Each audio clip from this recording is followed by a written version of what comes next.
At 18, my stepdad threw me out and called me a bastard. Now, nearly a decade later, he wants to live in my mansion. I used to believe that blood made you family. That the people who raised you, who lived under the same roof, who sat at the same dinner table, were supposed to love you unconditionally. But when I turned 18, my stepfather looked me in the eye, called me a bastard, and threw me out with nothing but a torn backpack and my father's old watch. 9 years later, I stood behind the gates of my oceanfront mansion as those same people, the ones who once called me trash, begged me to let them move in.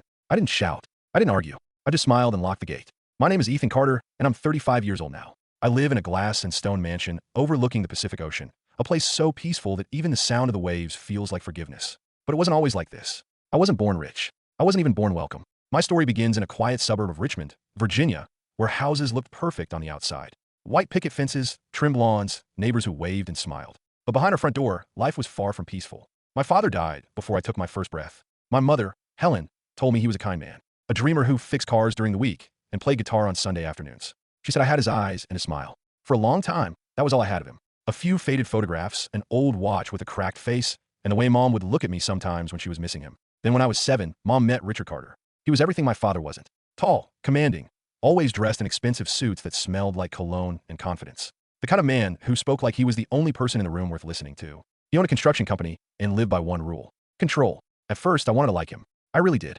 I remember standing in the kitchen one afternoon, trying to impress him by helping Mom bake cookies. He walked in, glanced at me covered head to toe in flour, and said, "Boys shouldn't be in kitchens.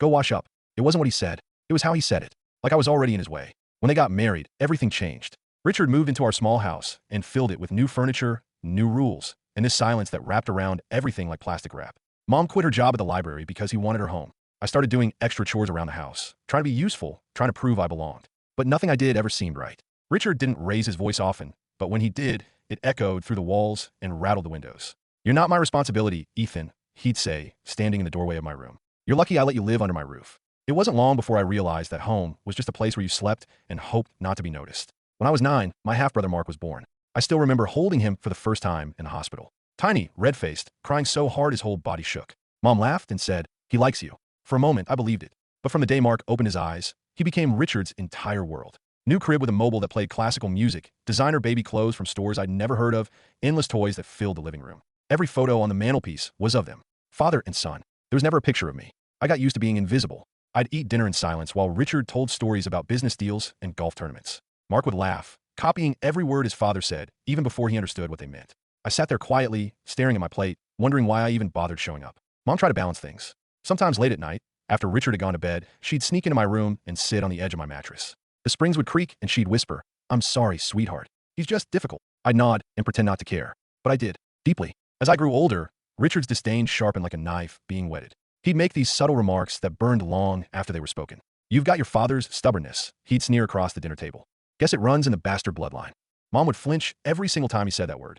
Bastard. It was poison he dripped slowly, making sure it sank deep into my bones. By the time I hit 13, I understood exactly what it meant to be unwanted in your own home. Mark, on the other hand, was pampered and praised and protected. Richard taught him golf at the country club, took him on business trips to cities I'd only seen on maps, bought him his first car before he could even drive it legally. Meanwhile, I learned how to change oil and patch drywall because someone had to maintain the house while they were gone living their perfect father-son life. Mark started to change too. The kindness he'd had as a child faded away, replaced by the arrogance he learned from watching his father. He'd call me names: charity case, half-blood, the maid's kid. Sometimes when his friends came over, they'd laugh about how I had to mow the lawn in the heat while Mark played video games in the air-conditioned living room. Mom would scold him when she heard it, but her words had no weight in that house anymore. Richard had made sure of that. One winter evening when I was 15, I overheard them arguing in the living room. I'd been doing homework in the kitchen and the voices carried through the wall. Richard's voice was low but sharp, like a blade pressed against skin. "He's not my son, Helen. Stop pretending he is." Mom's voice cracked when she responded. "He's still mine." Then came silence. Then the sound of something shattering. A glass maybe, or a plate. That night, I stayed awake for hours, staring at the ceiling, listening to the house settle around me. I decided right then that once I turned 18, I'd leave. I didn't care if I had to sleep in my car or on a friend's couch. I'd find a way to survive without them. But life had one more cruel lesson waiting for me before I could escape. When I turned 16, Mom gave me something she'd been hiding for years. My father's watch. It was scratched, and the leather band was worn thin, but the hand still moved. "It's not much," she said, placing it in my palm with both hands like it was made of glass. "But it's proof that love existed before all this." I wore that watch every single day after that. It became my anchor. The one thing that reminded me I came from more than bitterness and shame. As high school ended, I started working odd jobs after classes and on weekends. Cleaning out garages, painting fences, doing anything that paid a few dollars. Richard didn't like it. People will think we can't provide for you, he said once while I was washing my hands in the kitchen sink, still covered in paint. I wanted to tell him the truth, that he'd never provided anything but resentment. But I bit my tongue until it bled. Mark, meanwhile, started helping out at his father's construction company, wearing suits that cost more than my entire wardrobe, bragging about meetings he barely understood. He was the golden son, and I was the shadow that followed him around, cleaning up messes. Still, I held on to this tiny spark of hope. Maybe when I graduated, things would get better. Maybe Richard would see that I wasn't a burden. Maybe he'd finally respect me. But I was wrong. So very wrong. Because the night I turned 18, all those quiet years of hatred came to a violent, unforgettable end. I still remember that night like it's carved into the back of my skull with a dull knife. The smell of roasted chicken wafting through the house. The glow of candles on polished silverware. The faint hum of jazz playing from Richard's expensive stereo system. It was supposed to be my birthday dinner. My 18th birthday. The night I officially became an adult. But in the Carter household, birthdays weren't about celebration. They were about control. I came home from my shift at the auto shop that evening, still wearing my grease-stained jacket that smelled like motor oil and disappointment. Mom met me at the door with a smile that didn't quite reach her eyes. Go upstairs and change, sweetheart, she said softly, touching my arm. Your stepfather wants everyone at the table. The way she said stepfather, not Richard, made my stomach tighten with dread. When I walked into the dining room 15 minutes later in my cleanest shirt, Mark and Richard were already seated. Mark was wearing one of his tailored shirts, the kind Richard bought for him in bulk from some expensive store downtown. He looked at me and smirked. Finally decided to show up. I ignored him and took my seat across the table. Mom placed a plate in front of me, her hands trembling slightly, then sat down beside Richard at the head of the table. For a moment there was quiet, just the sound of knives and forks scraping against porcelain plates. Then Richard cleared his throat, the sound cutting through the silence like a gunshot. Tonight's a special occasion, he began, looking straight at Mark with his proud expression I'd seen 1,000 times but never directed at me. I'm proud to announce that Mark will be taking over the Carter construction business after he finishes college. Mom smiled weakly, mechanically. Mark straightened his back, grinning from ear to ear like he'd just won the lottery. Thanks, Dad, he said, voice dripping with satisfaction. I won't let you down. I looked down at my plate, pretending to be focused on the food, even though I hadn't taken a single bite. My appetite had vanished completely. Then Richard turned to me. His eyes were cold, calculating. And as for you, Ethan, I glanced up, my fork frozen halfway to my mouth. His tone changed. Sharper, colder, more venomous. Don't expect a dime. Bastards don't deserve inheritance. The word bastard hung in the air, like poison gas filling the room. Mom froze, her fork slipping from her hand and clattering against her plate. The sound seemed impossibly loud. I swallowed hard, my throat suddenly dry. I never asked for your money. He chuckled darkly, the sound making my skin crawl. Oh please, you think working in some garage makes you a man? You're lucky I didn't throw you out years ago. Mark laughed under his breath, this cruel little sound that made my blood boil. Guess being a charity case runs in the family, he added, looking at me with pure contempt. Something inside me snapped. Some wire that had been pulled taut for years finally broke. You know what, Mark? At least I work for what I have. You just sit back and wait for Daddy to hand everything over on a silver platter. His chair screeched against the floor as he stood up abruptly. What did you just say? Don't, Mom whispered, her voice trembling with fear. Please, both of you just... Mark shoved the table aside with both hands, sending a glass crashing to the floor where it shattered into 1,000 pieces. Then he swung at me. His fist connected with my jaw before I could even react. The pain was instant, white-hot, blinding. I tasted copper and salt as blood filled my mouth. Mom screamed, stop it. Stop it right now. She tried to push Mark away from me, her small hands ineffective against his bulk. I stumbled backward, stars exploding behind my eyes, then shoved Mark off me with all my strength. He fell against the sideboard, knocking over a crystal vase that had been my grandmother's. It shattered on impact. Richard slammed his fist against the table so hard the silverware jumped. Enough! His voice boomed through the room like thunder, silencing everything. Get out of my house. I stared at him, dazed, blood dripping from my split lip onto my clean shirt. What? You heard me. You're not my son. You never were. Mom tried to speak, but he turned on her with such fury that she physically recoiled. And don't you dare defend him, Helen. I should have sent him to his real father's grave years ago. That did it. That was the line he shouldn't have crossed. I stepped forward, my jaw throbbing, my hands shaking with rage. Don't talk to her like that. His face twisted into something ugly and red. You don't tell me what to do in MY house. He grabbed my collar, his fingers digging into my skin, but I shoved his hand away with more force than I intended. Your house, I said through clenched teeth, my voice low and dangerous. Everything you touch turns cold and dead. Maybe this place would be better off without you poisoning it. Richard's face went from red to purple. He raised his hand, but Mom stepped in between us, her body trembling. Please stop, Richard, she begged, tears streaming down her face. Please. For the first time in my life, I saw genuine fear in her eyes. Not for herself. For me. Richard pointed toward the front door, his arm shaking with rage. Get out, Ethan. Right now. You're done here. I looked at my mother, silently begging her to say something. To tell me to stay. To fight for me, just this once. But she just stood there shaking, tears running down her cheeks like rain on a window. Please, she whispered, her voice breaking. Just go before it gets worse. That was the moment I realized she couldn't save me anymore. Maybe she never could. I turned and walked toward the door, my vision blurry with unshed tears and rage. I grabbed my torn backpack from the coat closet, the one I'd used since middle school, and slung it over my shoulder. The night air hit me like a slap. Cold and wet. Rain had started to fall, light at first, then harder and harder until I was completely drenched within minutes. I didn't look back. I couldn't. I walked for miles through the rain, the taste of blood still in my mouth, my father's watch heavy on my wrist, like an anchor, keeping me tethered to something real. I had no plan, no home, no money, just one thought running through my head on an endless loop. I'll never let them break me again. Somewhere between the sound of thunder overhead and my own heartbeat pounding in my ears, I made a silent promise to myself and to the memory of the father I never knew. Someday, I'd build something they could never take from me. Something that couldn't be shattered or stolen or used against me. I didn't know it yet, but that night, soaking wet and bleeding and alone, I was walking toward my future. The world had just kicked me out. Now it was time to prove I could stand on my own 2 feet. The first night on the streets was the longest night of my entire life. The rain didn't stop until dawn, and neither did the ache in my chest that felt like someone had reached in and squeezed my heart with a fist. My clothes clung to me, cold and heavy, and every step felt like walking through quicksand. I had nowhere to go. No money. No phone. No one waiting for me anywhere in the world.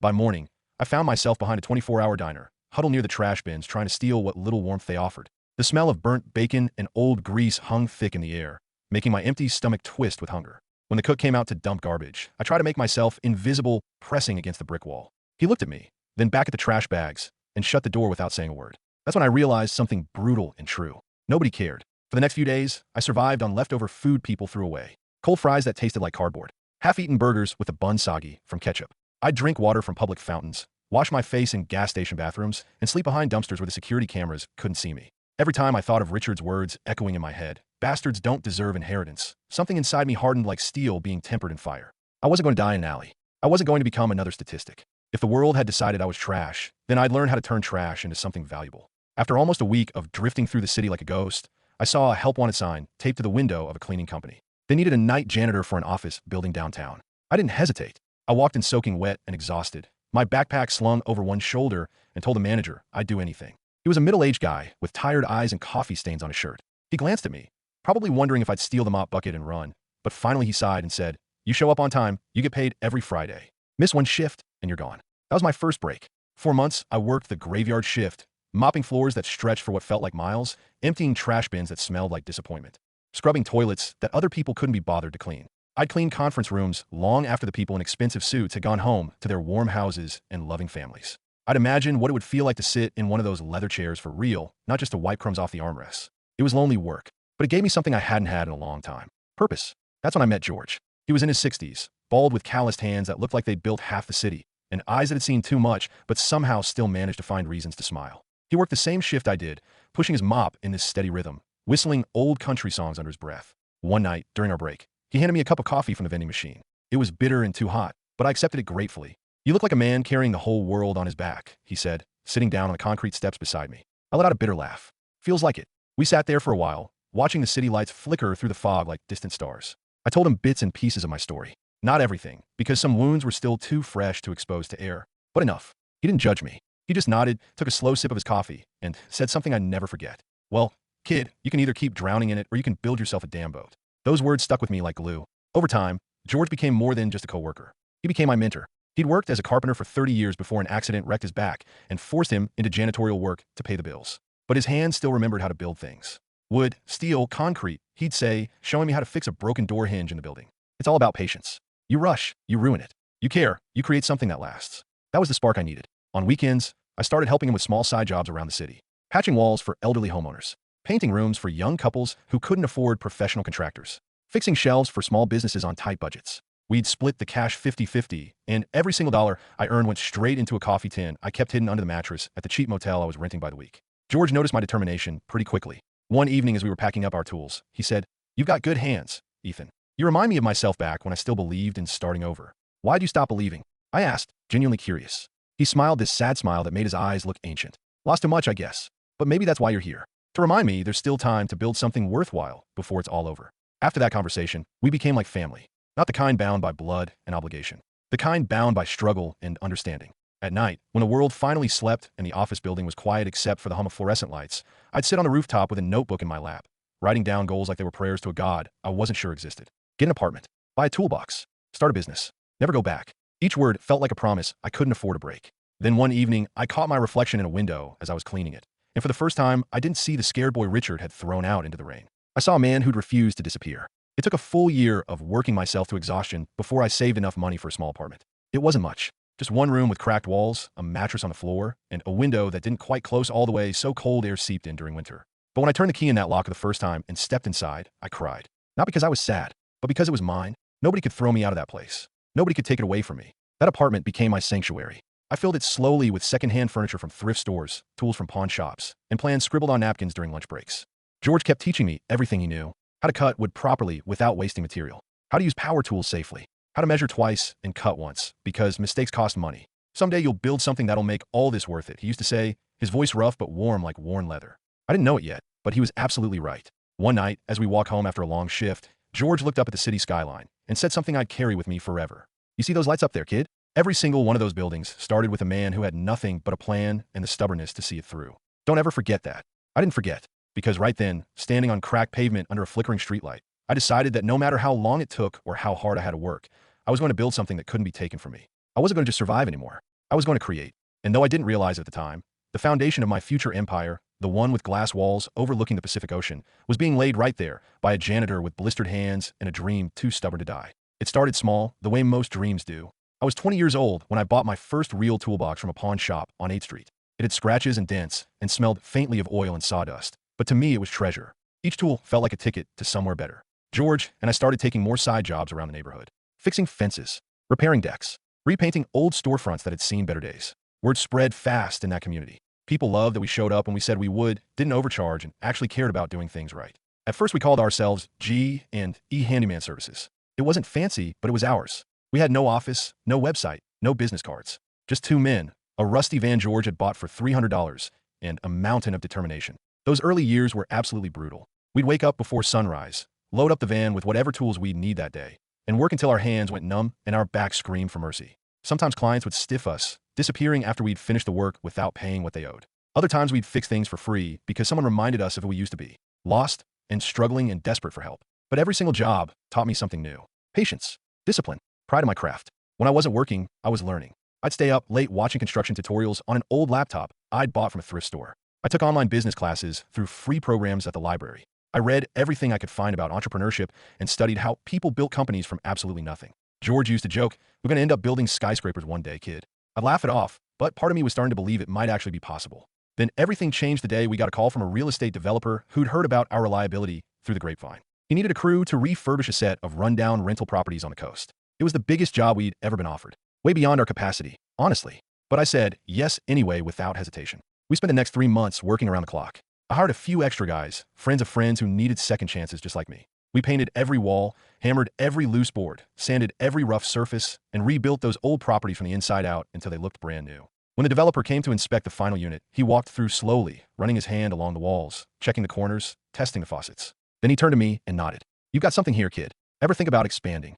That was the first time anyone had called me kid, with genuine respect instead of condescension. 2 weeks later, he sent more contracts our way. With his referrals spreading through his network, G&E Handyman Services became Horizon Restorations, LLC.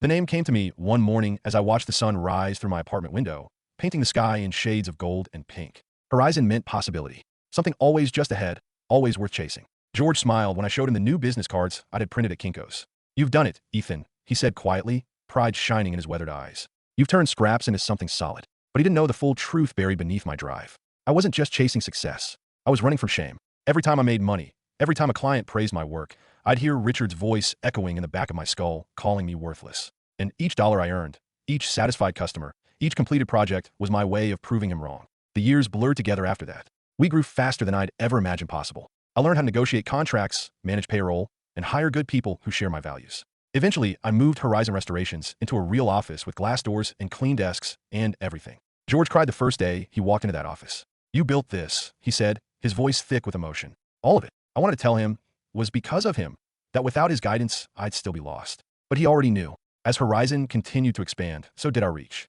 We started renovating luxury homes, boutique hotels, and oceanfront properties. I began traveling to Miami, San Diego, Seattle, signing deals I never thought I'd be part of. And then came the project that changed absolutely everything. A full-scale rebuild of an abandoned estate overlooking the Pacific Ocean. It was massive.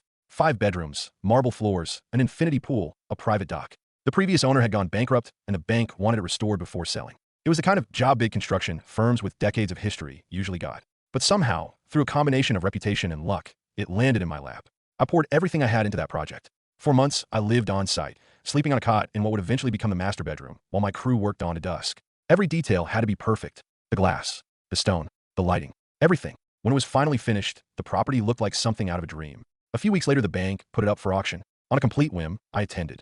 I didn't plan to bid, honestly. But as I stood there staring at the house I'd rebuilt with my own two hands, something inside me whispered, why not? The bidding started low, then climbed fast. My heart pounded so hard I thought it might explode. I didn't have as much money as the real estate moguls in that room, but I had something they didn't: fire. When the auctioneer called my name as the final bidder, the entire room went silent. I just bought the mansion. My mansion. I didn't even realize I was crying until George grabbed my shoulder and said through his own tears, "You did it, kid. You finally built your own horizon." We spent the next few months furnishing it together. Every room had a story we'd created. The oak table we'd restore by hand. The window frames we'd sanded until they were smooth as silk. The floorboards we'd laid one by one. It wasn't just a house. It was a monument to everything I'd survived and everything I'd become. George moved slower those days. His back hurt more frequently. His breathing came shorter, but he refused to stop helping me finish what we'd started together. One afternoon while we were installing shelves in my new office, he said quietly, I've seen a lot of men chase money in my life. But you chase freedom. Don't ever lose that." I promised him I wouldn't. A week later, George didn't show up for work. I found out from his neighbor that he'd passed away peacefully in his sleep. I sat in that half-finished office for hours, staring at the shelves we'd built together, his old hammer still sitting on my desk where he'd left it. For the first time in years, I let myself cry. Not because I was broken, but because I finally understood I'd never been alone. Someone had believed in me when I couldn't believe in myself. I kept his hammer. To this day, it hangs in my office as a reminder. With George gone, I threw myself even deeper into work. Horizon Restorations expanded across multiple states. By the time I was 30, I was worth more money than I could spend in a lifetime. But even then, sometimes late at night, I'd stand on my mansion balcony looking out at the endless ocean and wonder if my mother, who'd passed away 2 years after I left, would be proud. And if Richard or Mark could see me now, what would they say? I didn't have to wonder for long. Because one morning as the sun rose over the waves, painting everything gold, a black SUV pulled up outside my gate. And the past I'd buried for 9 long years came knocking at my door. The morning air smelled like salt and jasmine, carried on a breeze that made the palm trees sway gently. Waves crashed rhythmically against the rocks below my balcony. It was one of those mornings that usually reminded me exactly why I'd fought so hard to get here. But that day felt different. Heavy, unsettled, like the calm before a storm you can feel in your bones. From the second-floor terrace where I was having my morning coffee, I spotted movement at the gate. A black SUV sat there idling, its windows tinted dark, its engine rumbling like a low threat. I frowned. I wasn't expecting anyone. My assistant, Claire, came out onto the patio, holding my second cup of coffee. "You expecting company?" she asked, glancing toward the driveway with concern. I shook my head slowly. "No appointments today." She handed me the mug, then looked back at the gate. "Want me to check?" "Yeah, please." I watched her walk down the stone steps toward the security intercom by the entrance.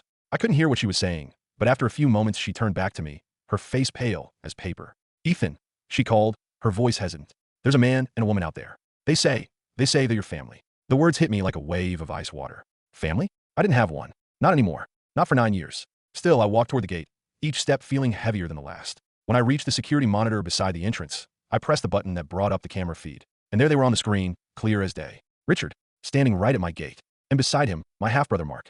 I hadn't seen them in 9 years, but time hadn't softened them the way it sometimes does. Richard's once dark hair had gone mostly gray, his face sharper and more angular, like life had carved away everything soft. His eyes were still as cold and judgmental as the day he'd thrown me out. Mark looked older too, broader, wearing expensive clothes that screamed money problems, trying to look like success. Standing slightly behind them was a woman I recognized immediately. Mark's wife, Natalie. My chest tightened with old memories I tried to bury. Richard leaned toward the camera, his voice gravelly but still commanding. "Ethan, we need to talk." I could have turned away right then. Should have, probably. But something in his tone, some mix of arrogance and desperation, made me curious enough to respond. I buzzed the intercom. "What do you want?" My voice came out calmer than I felt, colder than the ocean breeze. "Please, son," Richard said, forcing what might have been a smile. "We just need a place to stay for a while.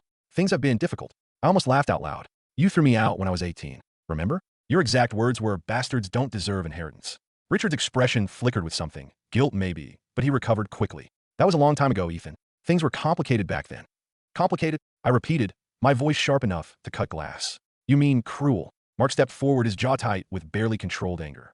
"We didn't come here to argue about ancient history. The company went under. We lost the house. We need help." I took a slow sip of my coffee, letting the bitter taste roll across my tongue. The irony wasn't lost on me. "So let me get this straight. You lost your company, and now you want to move into mine." Natalie's voice cut through, sharp and familiar in the worst way. "Ethan, be reasonable. You've got this enormous place all to yourself. It's just for a few months until we get back on our feet." I stared at her through the camera, memories flashing like lightning. The day she called me trash in front of Mark and his friends. The slap that followed when I dared to defend myself. How my own brother had punched me for standing up to her. Last time we spoke, Natalie, I said slowly, each word deliberate. You told me I'd never amount to anything. That I was a waste of space and oxygen. She looked away, uncomfortable. People change, Ethan. Do they? I asked quietly. Because from where I'm standing, it looks like the only thing that's changed is your bank account. Luke's face reddened with anger. You think you're better than us now? Because you got lucky with some construction business? Lucky? I let out a humorless laugh. No, Mark. Lucky is winning the lottery. What I have, I built. Every single inch of it. Every drop of sweat. Every sleepless night. Every time I ate ramen noodles for dinner while you two dined on my stepfather's dime. That's not luck. That's survival. He looked ready to explode, but Richard raised a hand to silence him. Enough, he said, then turned back to the camera. Ethan, we're family. Whatever happened in the past, we need to put it behind us now. Please. We have nowhere else to go. That word. Family. It made my jaw clench so hard my teeth hurt. Family doesn't throw you out into the street at 18. I said, my voice dropping to something cold and final. Family doesn't stand by while your stepfather calls you a bastard at your own birthday dinner. Family doesn't let 9 years go by without a single phone call, email, or text message. Family doesn't show up only when they need something. Still, against all logic and reason, there was this tiny part of me that hesitated. Some pathetic remnant of the boy who'd just wanted to belong, who'd wanted to be loved by the people who were supposed to love him unconditionally. Claire appeared beside me again. Ethan, she whispered, concern written all over her face. What do you want me to do? I looked at her, then back at the screen where my so-called family stood waiting. My reflection hovered faintly in the glass of the monitor, overlapping with their faces. I didn't recognize the scared boy anymore. The one who'd begged Richard to let him stay just one more night. The one who believed that if he just tried harder, was better, worked more, that maybe he'd finally be enough. That boy was gone. The man standing here had earned every single thing he owned through blood, sweat, and sheer stubborn refusal to give up. I pressed the intercom button one final time. You know what's funny? I said, my tone almost conversational. When you threw me out, Richard, I begged you to let me stay just one more night. I didn't even ask for money or help or anything else. Just shelter, just a roof over my head. And you told me that bastards don't deserve comfort. So I learned to build my own. Richard opened his mouth to respond, but I kept talking, cutting him off. You didn't want a son. You wanted a servant to clean up after your real family. Mark didn't want a brother. He wanted someone to look down on, someone to make himself feel bigger. And Natalie, you didn't want family. You wanted status and money and the appearance of success. I paused, letting the silence stretch out like elastic pulled to its breaking point. You all got exactly what you wanted back then. I was gone. Out of your lives. Out of your perfect family photos. Out of your way. My voice hardened into steel. Now it's my turn to get what I want. Then I smiled. Not a warm smile. Not a kind smile. But the same calm, polite smile I'd learned to wear in business meetings when I was about to close a deal in my favor. Enjoy your drive back to wherever you came from. I'm sure you'll figure something out. After all, bastards like me manage just fine. And with one smooth, deliberate motion, I pressed the button that locked the gate. The heavy metal clicked shut with a sound that felt like the closing of a book. Like the final period at the end of a very long sentence. Outside, Richard began pounding on the bars. Ethan, don't do this. We're family. But I'd already turned away, heading back toward the house with Claire following quietly behind me. You okay? She asked softly. I nodded, though my chest felt tight and strange. Yeah, just closing an old door that should have been shut a long time ago. From the terrace, I could still see the SUV parked at the gate. They stayed there for several minutes, arguing with each other, gesturing frantically. I could imagine the conversation. How dare he? After everything we did for him. The audacity. The disrespect. They'd never see it from any perspective but their own. Finally, after what felt like an eternity, the SUV's engine roared to life. It pulled away slowly, disappearing down the coastal road that wound through the cliffs and eventually back toward whatever cheap motel or borrowed couch they'd come from. I stood there long after they were gone, listening to the waves crash against the rocks below. The peace I'd expected to feel didn't come immediately. Instead, there was this strange, hollow ache. A quiet reminder that even victory comes with a price you can't always anticipate. But as the sun climbed higher in the sky, spilling golden light across the glass walls of my mansion, I realized something important. They had built their entire world on cruelty and control and conditional love. I had built mine on resilience and determination and refusing to let anyone else define my worth. And no matter how heavy my heart felt that morning, no matter how complicated the emotions swirling in my chest, I knew with absolute certainty that I would never let that gate open for them again. Not today. Not ever. The sound of that gate locking echoed in my head for hours after the SUV disappeared. It should have felt like victory, like the triumphant final chapter of a story I'd been writing with my own blood and sweat for 9 years. Instead, it felt hollow, empty, like winning a battle you never wanted to fight in the first place. I walked back into the mansion, past the marble foyer with its imported Italian stone, past the floor-to-ceiling windows that framed the Pacific Ocean like a living painting. Things that used to make me feel powerful and successful. But that morning, all I could see in those windows was my own reflection. Not of the man I'd become, but of the boy who'd once stood in the rain begging to be let inside somewhere, anywhere. Claire followed me quietly, unsure whether to speak or give me space. Finally, she broke the silence. You did the right thing, she said gently. Maybe, I replied, setting my coffee mug down on the kitchen counter. But it doesn't feel like it yet. I spent the rest of that day trying to distract myself with work, answering emails I'd been putting off, reviewing contracts for new projects, going through quarterly reports from my accountants. But no matter what I did, I kept hearing Richard's voice. That same commanding tone he'd used the day he threw me out, now tinged with desperation. We're family, Ethan. We have nowhere else to go. The irony wasn't lost on me. Now he was the one who didn't belong. Now he was the one being locked out. And still, some pathetic part of me felt guilty about it. That night, I went into the attic, a space I rarely visited. It was filled with boxes of old things. Spare tools from my early days. Dusty blueprints from my first big projects. Pieces of my past I'd stored away, but couldn't quite throw out. I opened one box labeled Simply Mom in my own handwriting. Inside were photographs. Faded Polaroids of my mother, smiling in front of a small house we'd lived in before Richard came into our lives. She had this soft, warm energy that seemed to radiate from the pictures even decades later, like sunlight filtering through curtains on a lazy Sunday morning. There was one photo in particular that made my throat tight. Her holding me as a toddler on a beach somewhere, waves splashing behind us, both of us laughing at something the camera couldn't capture. On the back, in her looping handwriting, it said, "My little Horizon." I swallowed hard, turning the photo over in my hands. That's where I'd gotten the name. Horizon Restorations. I thought it was about business, about always looking forward toward the next opportunity. But it was about her, about the way she'd seen me when no one else would. I sat down on the dusty attic floor, the house silent around me except for the distant sound of waves crashing outside. And for the first time in a very long time, I let myself remember everything. After my father died in that construction accident before I was born, it had been just Mom and me against the world. She'd worked long, exhausting hours as a waitress, saving every penny she could. Her hands were always rough from work, her feet always sore, but she never complained. Not once. When she met Richard, I thought he was a blessing. He promised to take care of us, to give us the stability we'd been missing. He seemed successful and strong, and like he genuinely cared about making Mom happy. But after the wedding, everything changed so gradually I didn't notice at first. He became controlling, jealous of the time she spent with me, critical of everything she did. He'd mock my father's memory at the dinner table, belittle my mother in front of me, call me the leftover when he thought I couldn't hear. Mom would defend me at first, stand up for me when Richard was particularly cruel. But over time, he wore her down like water eroding stone. She became quieter, smaller, more afraid. One night when I was about 15, I'd overheard them arguing behind their closed bedroom door. Mom wanted to open a savings account in my name for college. Richard had refused, his voice cold and final. "I'm not wasting money on someone else's kid," he'd said. "He's not my responsibility, and he never will be." That was the night I truly understood that Richard would never see me as family. I was just an inconvenient reminder of the life Mom had before him.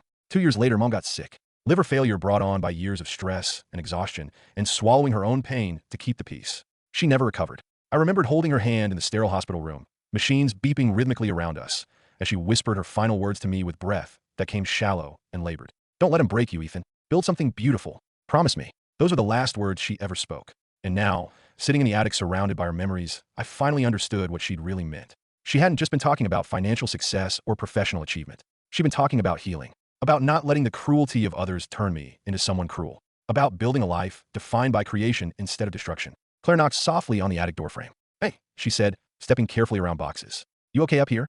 I wiped my eyes quickly, not realizing I'd been crying. "Yeah, just visiting some old ghosts." She sat down beside me on the floor, picking up on the photos. "She looks kind."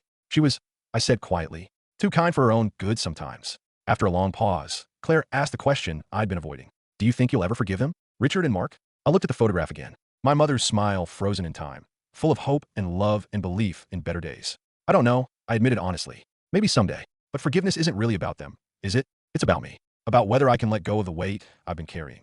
That night, I went down to the workshop in my garage. I hadn't been there in months, not since George had passed away. His old hammer still hung on the wall where I'd placed it like a shrine. I took it down, running my fingers over the worn wooden handle, and whispered to the empty room, "You were right, old man. It was never about the money." I spent the next few hours building something simple. A wooden picture frame. Not for any client or any particular reason. Just to keep my hands busy and my mind focused on creating instead of dwelling. When I finished, I placed my mother's beach photo inside the frame I'd made. The next morning, I carried it out to the cliff behind the mansion where the ocean stretched endlessly in every direction. I found a flat rock and placed the frame there carefully, the morning sun making the glass shimmer. "Mom," I said quietly to the wind and the waves, "I built something beautiful, just like you asked." It wasn't about proving Richard wrong anymore. It wasn't about showing them I was worth something. It was about proving my mother right. About honoring the sacrifice she'd made and the belief she'd had in me when no one else did. As the sun rose higher, painting everything in shades of gold and pink, I realized something profound. Locking that gate hadn't been about revenge or spite or getting even. It had been about protection,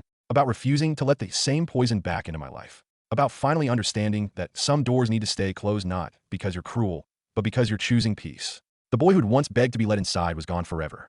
The man standing in his place had finally learned that peace doesn't come from other people's approval. It comes from knowing your own worth and protecting it fiercely. Later that afternoon, an envelope arrived in the mail. No return address. Just my name written in handwriting I vaguely recognized. Inside was a single handwritten letter from Mark. Ethan, it began. I don't expect forgiveness. I just wanted you to know that Dad's sick. Really sick. He's lost everything. The business, the house, his pride. He keeps saying he wishes he'd treated you better. For what it's worth, I'm sorry. You didn't deserve what we did to you. Mark. I read the letter twice, then folded it neatly. My first instinct was to tear it into pieces and throw it away. But I didn't. Instead, I placed it inside the same box as my mother's photos. Because maybe someday, when enough time had passed and enough healing had happened, I'd be ready to forgive. Not today. Probably not tomorrow. But someday. That night, I poured myself a glass of expensive whiskey and stood by the floor-to-ceiling windows, watching the waves roll in under the moonlight. For the first time since they'd shown up at my gate, I didn't feel haunted by the past. I felt free. When people talk about revenge being sweet, they're wrong. Revenge is temporary and hollow and leaves you feeling empty inside. But peace? Real, genuine peace? That lasts forever. And standing there in my mansion that I'd built with my own hands, watching the ocean that had witnessed my transformation from broken boy to successful man, I finally understood what my mother had tried to teach me. The opposite of cruelty isn't revenge. It's choosing to build something beautiful in spite of it. Richard had pushed me out into the rain, but I'd landed somewhere better than where I'd been standing. Somewhere I'd created for myself. Somewhere no one could ever take away from me. And that, I realized as I finished my whiskey and headed to bed, was the greatest victory of all. Not making them suffer, but refusing to let their suffering become mine. Thanks for listening. I'll be back tomorrow.